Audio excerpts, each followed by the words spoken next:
Welcome, listeners, to a discourse on the intricate dance of leadership and followership. Today, we delve into the labyrinthine corridors of management styles, and more specifically, how to navigate the particular style of your leader. For it is a truth universally acknowledged that a single individual in possession of a leadership position must be understood, lest one find oneself perpetually at odds with the very structure of their professional existence. Now, let us acknowledge the fundamental proposition. Leaders, much like individuals in general, exhibit a vast spectrum of behavioral patterns. These patterns, these tendencies, these styles, as we often term them, are not arbitrary. They are, in fact, the manifestation of underlying psychological and philosophical frameworks. And understanding these frameworks is paramount to maintaining a productive and indeed a sustainable working relationship. We must first address the question of categorization. Management styles, much like personality archetypes, can be broadly classified. We might consider, for instance, the transformational leader, as outlined by Bernard Bass, a figure who inspires and motivates through a shared vision and intellectual stimulation. Or we might encounter the transactional leader, a figure who operates on a system of rewards and punishments, a quid pro quo, if you will. Then there is the laissez-faire leader, the one who adopts a hands-off approach, granting autonomy perhaps to an excessive degree. And of course, the authoritarian figure, whose word is law and whose directive is absolute. These are, of course, simplified models, archetypes, if you will, but they provide a framework for understanding the underlying principles. Now, consider your leader. What patterns do you observe? Do they favor autonomy, or do they seek to control every detail? Do they inspire with grand visions, or do they operate on a system of immediate rewards? This is not merely an exercise in observation, it is an exercise in deciphering. Let us posit a hypothetical scenario. Imagine a leader who exhibits a tendency towards micromanagement. This is not, in itself, a condemnation. It is merely a fact. But how does one navigate such a style?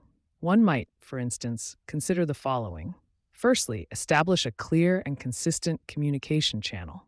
Provide regular updates, anticipate potential concerns, and proactively address them. This demonstrates competence and reduces the need for excessive oversight. Secondly, meticulously document your work.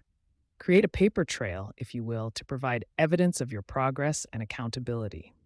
This reduces the leader's anxiety about potential failures. And, perhaps most importantly, understand the why behind the micromanagement. Is it a fear of failure? Is it a lack of trust? Is it a deep-seated need for control?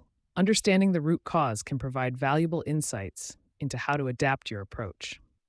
Now let us consider the leader who adopts a more laissez-faire approach.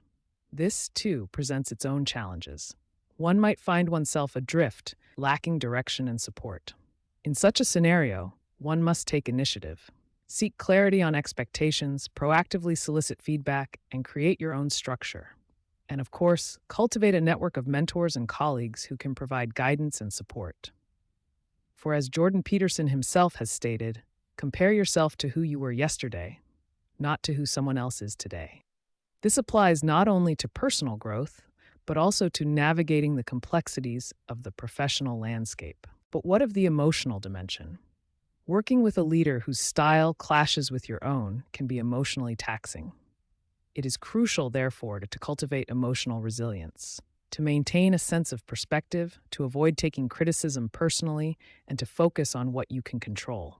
And perhaps most importantly, to cultivate a sense of purpose, to understand that your work, even within a challenging environment, has meaning and value. For it is in the pursuit of meaning that we find the strength to endure. Ultimately, understanding your leader's management style is not about manipulation or control. It is about fostering a productive and mutually beneficial relationship. It is about navigating the complexities of the professional landscape with clarity, competence, and a sense of purpose. Thank you, listeners, for joining me on this exploration of leadership and followership. Remember, the path to professional success is not always linear. It is often a labyrinthine journey requiring patience, understanding, and a willingness to adapt.